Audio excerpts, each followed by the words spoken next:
Don't make a sound. Please don't fail me now.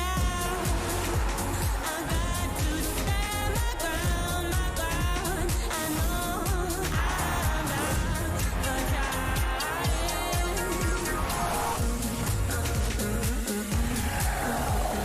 Please don't fail me now. Hello and welcome to Inside the WSL. Now, I don't know about you, but I am still catching my breath after that international break. So many goals, record-breaking achievements and milestones to talk about this week. We will try our very best to squeeze it all in for you over the next half an hour or so. Plus, the first piece of silverware of the season is up for grabs. That's, of course, last season's FA Cup final, which is taking place at Wembley this weekend. We'll be analysing who has the upper hand between Arsenal and Chelsea going into that one. But first, where else to start but with a record breaker? A woman who first started playing the beautiful game aged 5. She made her professional debut at 16 years of age. Then in 2010, aged 20, she earned her first England cap. This week, she became their all-time leading goal scorer. Ellen White has been speaking to Caroline Barker about that historic night against Latvia. I feel like it's been spoken about a lot, and I felt like it was there, and it was so I'm really happy to have broken it. But yeah, it's pretty amazing, really. When you say that, sort of knowing it was there, and did it feel like it was hanging over you? Was there a little bit of pressure just to get it done?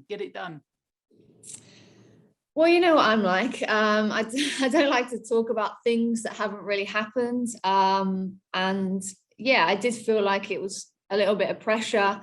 And I didn't want to really think about it, but I felt like so many people wanted to talk about it and wanted to discuss it because it is such an amazing record that Kelly's had for a long time now. So yeah, I felt like a little bit of pressure, but I put that pressure on myself. Obviously, I want to perform for my club. I want to perform for England. I want to be selected and help the team win. And my job is to score goals, essentially. So, I'm delighted to have helped the team. And I think to come back and finish the year with England with 2 wins and obviously the way that we ended it was amazing. So Ellen White becomes England women's all-time leading goal scorer, and joining us now is the woman whose record she beat, former England striker Kelly Smith, and another England legend on the show, Karen Carney. How are you both? Very well, thank you. Hiya, Jess. Good to see you. Thanks for coming on. Now, Kelly, Ellen White up to 48 goals. She's beating your record. How are you feeling about it? I'm absolutely delighted for her. I've known Ellen for a long, long time, played with her for Arsenal and England when we were both a little bit younger. And it couldn't have happened to a nicer person. She's the ultimate professional. She's plied her trade well over the years. She works so hard and tirelessly for the team. I think her game has really evolved over the years too. When I was playing with her at Arsenal, she was mainly playing on the right or the left of a front three, and she was more of a supplier of goals. Mainly because of the players that were playing ahead of her, such as myself, Julie Fleeting in that Arsenal side, Leanne Sanderson. So, yeah, she's really dominated that role now and become a fierce striker that's feared all around the world. So many national teams now fear playing against Ellen White because of her goal-scoring ability and record. And she steps up when it matters. And, I actually called her yesterday to congratulate her, and we had a little chat and a catch-up, but it couldn't have happened to a nicer person. I'm so thrilled for her. Lovely. Karen, throughout, when we knew that this record could be broken, Ellen White kept saying, it's not about the record, it's not about the record. But when you saw her celebrate when she finally became the all-time leading goal scorer, you really saw elation, emotion from her that you don't see so much when she scores for England. She looked overwhelmed at times. Did you see that as well? Yeah, look, it was amazing to see that. But first of all, it's a credit to Kelly, though, for calling her up. And that shows what an awesome person Kelly Smith is to pass that legacy on and that history part over to Ellen White now. But, it was good to see Ellen, show how much it means to her. I think that's what we want to see as fans, that authenticity, what it means to someone. And like Kelly said, she's worked so hard to kind of constantly evolve a game, to constantly be at the top. And look at her goals now, they're all in the 6 to 8 yard line kind of area, where probably when she first came into her career, like Kelly said, she was a wide player, she was a runner, and that was probably what she was renowned for. But now she's an absolute predator, a history maker. And I completely agree with Kelly, what a top person. And that's what you want for any young kid coming through, boy or girl, to have that role model. And just the profession, it's not been easy. She's had her injuries, she's had her doubters, but top professionals always come through and show their worth, and she's done exactly that. And you said that you played with her when she was well, you were both a lot younger during the Arsenal days. Did you get a hint that she would be as good as she has become? Was it obvious then when you were playing with her? I think Ellen has always been a talented player.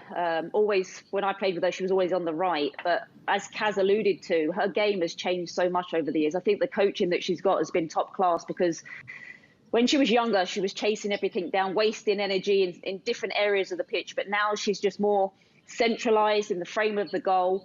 And she has a knack of just arriving at the right time. And she's not afraid to put her head where it hurts, which a lot of strikers probably won't do. But she's fearless in and around that box. And her movement has really developed over the years. And as I said before, she's really, really changed her game as she's got older, and she's still only 32 years old. Don't forget, I think she's still young. I think she's still got a couple more tournaments left in her, as long as she stays fit and healthy. We've got the Euros next year. Hopefully she'll be leading the line for the England team then, and then the World Cup after. So she's got a lot more goals left in her. I think Wayne Rooney's got 53 goals, and I told her, look, go to be the ultimate goal scorer, whether it's male or female football. Let everyone be talking about Ellen White and how many goals she can get. I think she's only 5-6 goals away from that, and that's something that she can do. You see that as well, Karen? Is that possible that she can go on to the Euros and possibly even the next World Cup in 2023? Hope so, I really do. I think what she's got is she's got the intelligence to evolve again, keep evolving the game. And where she's at her best, I get really frustrated when people don't play to her strengths, when they don't put the ball in the box, when they don't cross it, when they don't put it in that 6 to 8 yard line area. Because I don't think there's any, probably maybe Sam Kerr, but other than, they're quite similar in that aspect. But other than that, I really don't think there's anyone better in the world that if a cross comes in, with our deliveries, which you saw from this week, how much we're focusing on wide area play, I don't think anyone can really stop her in that area, and she's just phenomenal. And I agree with Kelly, from a retired perspective, you've got to push on, you've got to go and break records, you've got to come to the end of career and be like, yes, this is what I've achieved, this is what I've done, and I want to be the best, and I want to be known to be the best. And she's got every capability to do that, and she looks after her body, probably the female version of Ronaldo in actual respect. She eats well, she looks after herself, she's always in constant good shape. So she is the ultimate professional. And sometimes it's horrible to be next to her because she made you look bad. If you had a cheeky little pudding or something like that, she's there clean as anything. But look, that's what you get. And, she can go on and smash records, and I completely agree with Kelly. But constantly has to box clever, and we have to feed her. Otherwise, there's no point having her on the pitch who don't play to her strengths. And you have to say that whilst it was a very special night for Ellen White, it was, a special night for a lot of those England players, and the future does look very bright indeed. There were a few young players that got their first goals for England. Here are the players that scored 3 or more alongside Ellen White. Of course, Lauren Hemp, Beth Mead and Alicia Russo as well. Russo, 22 years of age, Lauren Hemp, 21. There was also a first international goal for Jess Carter, who's 24. Ella Toone was on the score sheet at 22 years old, and we can't forget about Georgia Stanway, who's only 22, although she's been in this England side for a number of years now. So the future looks bright, Karen. It does. I wonder was Russo had 22 because of her age on her jersey. But yeah, I think the future does look really, really bright. They're talented, they're fearless. Similar to England men, actually. I see the links there, the young players there, the young players for the Lionesses.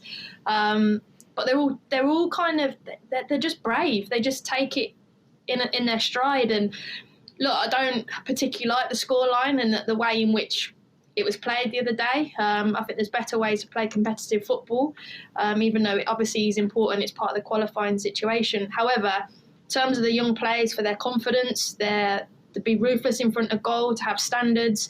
I thought it was brilliant from their perspective, and to keep growing and get a taste of international football and really kick on.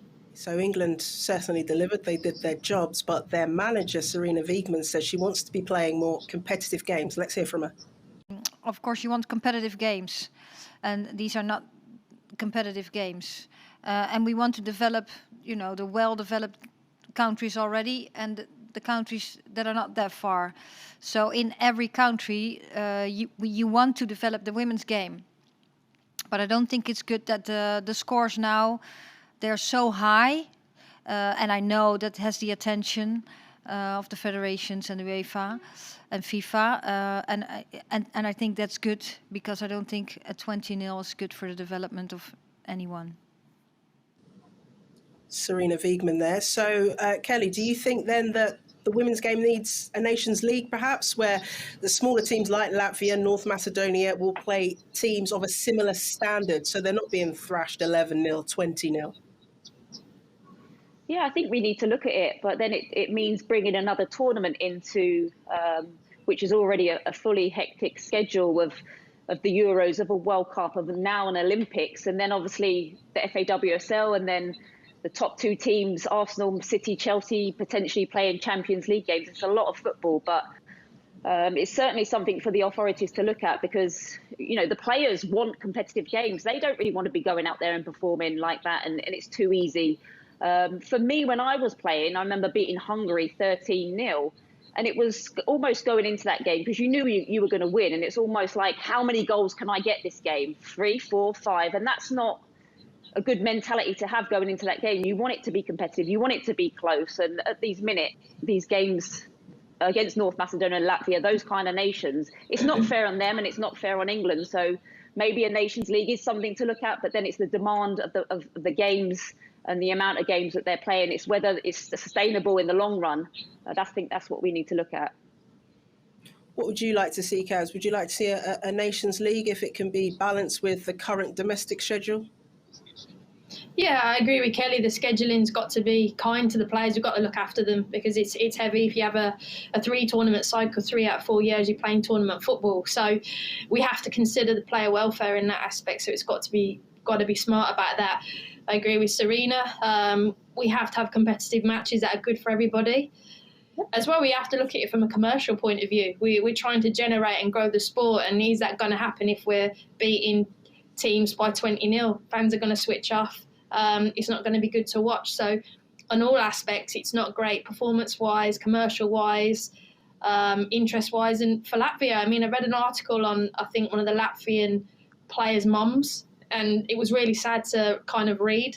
So we have to think of them as well and give them the best opportunity. It might be now for them that they get better investment and support, but it shouldn't have to be because they've got beat 20-0. So many people will, of course, focus on the 20-0 scoreline, but there were quite a few other important milestones that this England team reached in that match. Lotte Wubben-Moy made her first start for England. There was a debut for Katie Zellum, another Beth Mead hat-trick, of course, a first international goal for Jess Carter, 6 assists, yes, 6 assists, and a penalty for Georgia Stanway. Alessia Russo's 11-minute hat-trick was the fastest ever for an England women player. It was a record competitive win for England women, and in fact, it's the biggest margin of victory for any England senior team. There were 10 different goal scorers, and we have to shout out Mary Earps, who I think had about 2 touches of the ball and kept a clean sheet. So congratulations to Mary Earps and to England.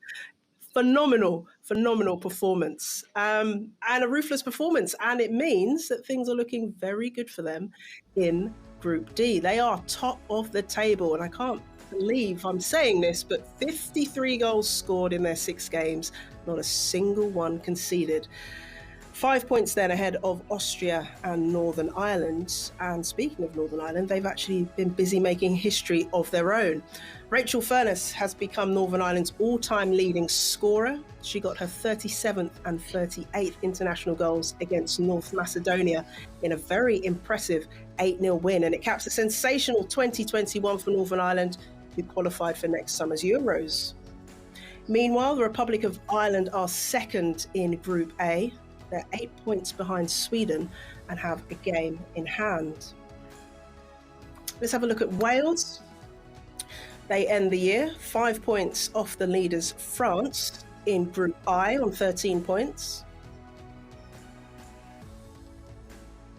Meanwhile, Scotland, winless in their last couple of World Cup qualifiers against Ukraine and Spain. They're second in Group B, 5 points off Spain, who have won every game so far.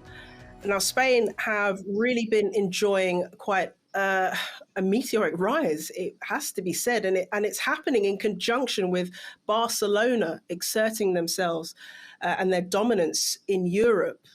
Karen, I wonder, how long do you think it is before Spain start winning tournaments? They're really beginning to impress against some really good teams. Well, I got asked the other day, and other than England, obviously, I said Spain for the Euros. I think for quite a long time now in the youth categories, they've been really progressing, winning in there. You saw the dominance. Usually when teams do well in the Champions League and a lot of their homegrown players play for that Champions League side, then it goes into the tournament the following year. So you're looking at Barcelona, their dominance, as you said, now not for the last year, their football that they play as well. You know, look at the Champions League final, they beat Chelsea. Recently they played Arsenal, they're going to go to the Emirates and play them again coming up. And we saw how well Arsenal have been doing. They absolutely blew them away. So I think Spain are the ones to try and keep an eye out for, and I do think it could be their time now. And you've seen with the Ballon d'Or, Alexis Putellas obviously winning it, Hermoso second, the amount of Barcelona players in there, you can see why everyone's going to be looking out for them. But it's just whether they've got that mentality, that shift to go and actually grab it and win the tournament. But the football they've been playing has been phenomenal, and you saw the results this week internationally for them as well has been superb. Okay, lots more to discuss when we come back after the break, including the countdown to Wembley Cup final day. Stay with us.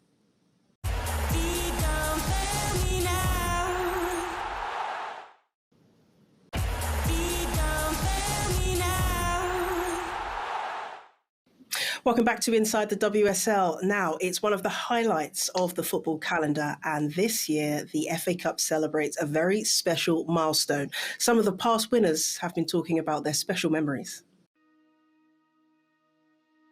Dear Women's FA Cup, it was May 1971. 1983. 1991. 1996. 98, 99, 2001, 4, 6, 7, 8, 9 and 2011. 2011 and 2013, 2017, 2019 and 2020.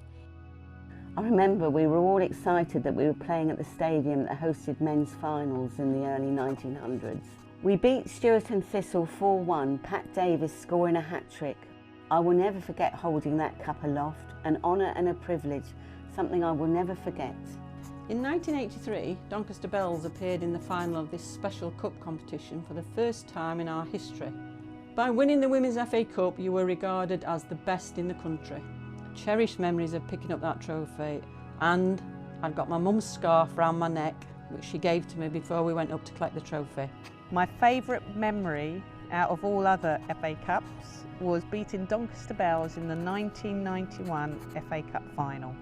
We weren't expected to beat Doncaster Belles because they were the favourites, the best team in England at that time, and we managed to beat them 1-0 on our home ground, the Den. As a child, I didn't know it would ever be possible to play in a Women's FA Cup final, but after having achieved it and experienced your magic, I sit here feeling very honoured to have played a small part in your 50-year history, and the fact that young girls can now dream of one day taking part in the final and getting to lift you up Wembley. And the trophy is lifted.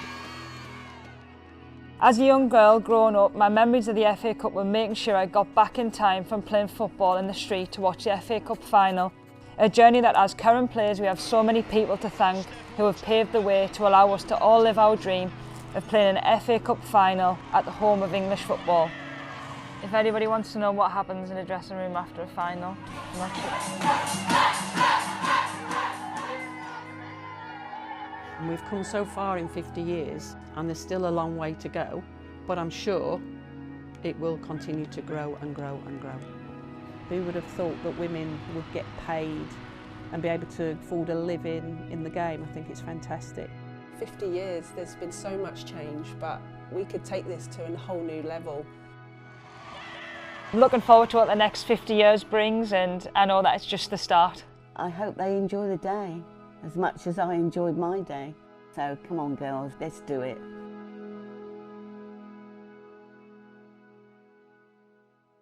Oh, so many special memories there. So Arsenal taking on Chelsea in the Women's FA Cup final this Sunday. But I think we should call it by its proper name, Karen. It's clearly the Karen Carney Derby, is it not? How does this work for you? Which team do you cheer for? I sit in the middle on the fence. That's exactly what I do. Do the same as a pundit as well. So nothing different there. Fair enough. Fair enough. How, Kelly, when you look at the FA Cup there's some very special memories we heard about. What are your special memories of this cup? But you've lifted it 5 times in your career, so you know all about winning it. Yeah, just watching that VT and hearing Faye, Hope, and Steph talk, it really gives me goosebumps because you just reminisce and you think about those special occasions, the FA Cup final, where you go to bed at night dreaming of lifting that trophy. And I was fortunate enough to win it 5 times, like you said.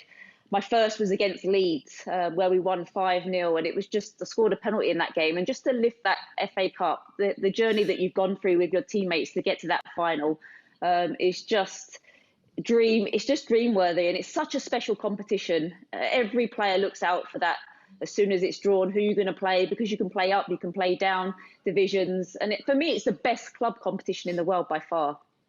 Yeah, Karen, you've won this competition with Kelly playing for an Arsenal team where the team enjoyed a real period of dominance in the early 2000s. What are your memories of this and how much excitement is there ahead of a cup final? I have to agree with Kelly. It's an unbelievable competition. Equally got goosebumps there, and my first win was with Arsenal, and you're right, with Kelly in the team, and it's just so special. It's so you can't really describe it, but I think for me the best one was when I played with Birmingham. It was like my home team, and like Kelly said, the journey, the route, and it's not just about that one game, it's about like history, and that's how it felt when I was at Birmingham. Like it'd taken us so long, and we were a team that probably weren't expected to win, and the difficulties, and then to win something, and what that is, that's in the history books forever. It can never be changed for the team, for you as a human, from everyone associated with those wins. And it's a special moment, and one that you should be, if you ever get to have the opportunity, one you'll just always relish and remember. And really special moments.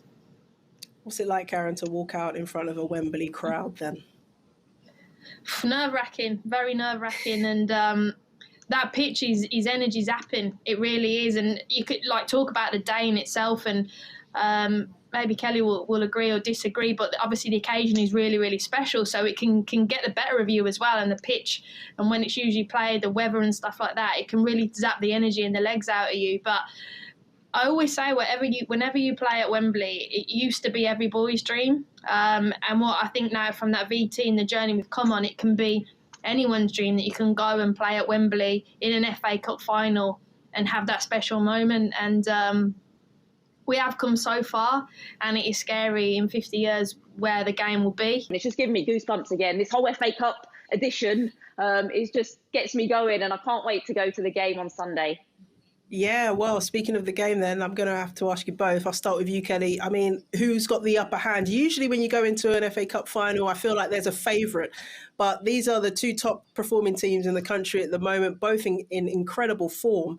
Does anyone have the upper hand, do you think, Kelly? It's so difficult because both, like you said, both teams are in really good, sensational form with their players, really stepping up in big games. Beth Mead, Kim Little, Katie McCabe been outstanding. You got Harder, Kirby and Kerr really stepping up in games for Chelsea. What's difficult about this FA Cup final is that they're only coming back off at international duty yesterday. So the players would have had a day off. And then the managers have only got a couple of days to prepare. So they're really not going to get their feet on the grass and really go through a lot of stuff. It's all going to be probably walkthroughs or whiteboard or computer-based stuff. So it's going to be difficult for the managers to pick the right formula for the game. But that's why the managers are paid the big bucks, right? Yeah, exactly that. Karen, who've you got? Well, I agree with Kelly. I think the time is not ideal. Coming off the back of an international break, both managers are going, right, who's fit?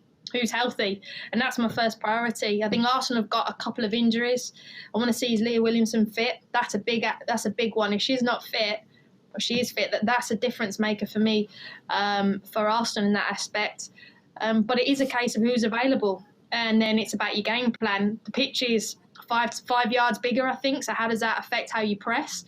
So I think that adjusts the way Chelsea press. So I think there's both kind of pros and cons for each team, but I could see it going all the way to extra time, actually. I think it'll go all the way. Again, it's And tough. then... Probably. And then, oh God, no matter what I say, I can't win. I will annoy you, the fan, but my gut kind of probably says Arsenal at the moment. I do, and I know that'll upset Emma Hayes. I'm sure she'll tell me, and the Chelsea players. But look, I do think it will go the whole way, and then again the strongest bench. But it is disappointing that they haven't had a few games in the WSL to get back, because you go away as an international player, you have different styles, different cultures, and then you've got to come back 2 days, like Kelly said, and get back into your club mould. So whoever adapts the quickest will probably go on and win the game. Okay, so Karen's going with Arsenal. Kelly? I hate being put on the spot like this, but it's difficult. It's so difficult.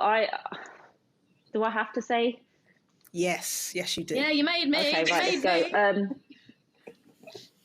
I would edge with Chelsea, and being an Arsenal fan, that's a little bit difficult for me to say, but I just think that at this precise moment in time, they probably have a stronger bench to change the game. I don't think Leah Williamson will be fit, which is big, because she's been a stalwart for them at the back defensively, playing those link balls through, playing those diagonal balls, making the transition game a different game for Arsenal. So yeah, I'm just leaning towards Chelsea a little bit. Okay. So both going for each different team. And tickets still available, by the way. This is going to be an incredible matchup. £20 tickets for adults, £2.50, just £2.50 for children. You can have a day out at Wembley for a family for under 50 quid. Really good there. I'll be there, and I'll be keeping an eye on who Karen will be cheering for. All right, that's all we got time for on this episode of Inside the WSL. Massive thank you to Karen and to Kelly for joining us. Great to see you. Enjoy the game on Sunday. Might see you there. Yes. Might see you there. Thank you very much for your pleasure of your company. That's all we've got time for on this week's Inside the WSL. But join us, as always, next Thursday, 6:30 on Sky Sports Premier League. See you then. Sky Sports. Feel it all.